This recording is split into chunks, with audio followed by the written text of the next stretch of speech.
ಮನುಷ್ಯನಿಗೆ ಈ 4 ಅಂಶಗಳಿರಬೇಕು ಅಂತ ಯಾವಾಗಲೂ ಅನ್ನಿಸುತ್ತೆ. ಯಾವುದು ಗೊತ್ತಾ? ಒಂದು, ರೂಪ ಇರಬೇಕು, ಸೌಂದರ್ಯ ಇರಬೇಕು, ಚೆಲುವಿರಬೇಕು ಅಂತ ಅನಿಸುತ್ತೆ. ಇನ್ನೊಂದು, ಒಳ್ಳೆಯ ವಂಶದಲ್ಲಿ ಹುಟ್ಟಬೇಕು, ಪ್ರಭಾವಿಯಾದ ವಂಶದಲ್ಲಿ ಹುಟ್ಟಬೇಕು ಅಂತ ಅನಿಸುತ್ತೆ. ಮತ್ತು ವಿದ್ಯೆ ಇರಬೇಕು ಅಂತ ಅನಿಸುತ್ತೆ. ಜೊತೆಗೆ ಅಪಾರವಾದ ಧನ ಇರಬೇಕು ಅಂತ ಅನ್ನಿಸುತ್ತೆ.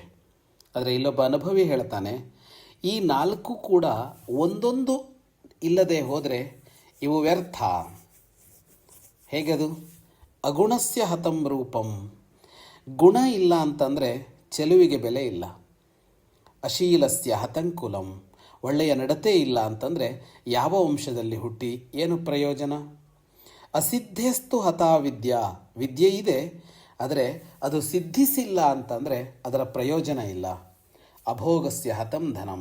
ಸಂಪತ್ತಿದೆ, ಆದರೆ ಅದನ್ನು ಅನುಭವಿಸೋದಿಲ್ಲ, ಬಳಸೋದಿಲ್ಲ ಅಂತಂದರೆ ಆ ಧನಕ್ಕೇನೂ ಪ್ರಯೋಜನ ಇಲ್ಲ. ಶುಭಂ ಭೂಯಾತ್.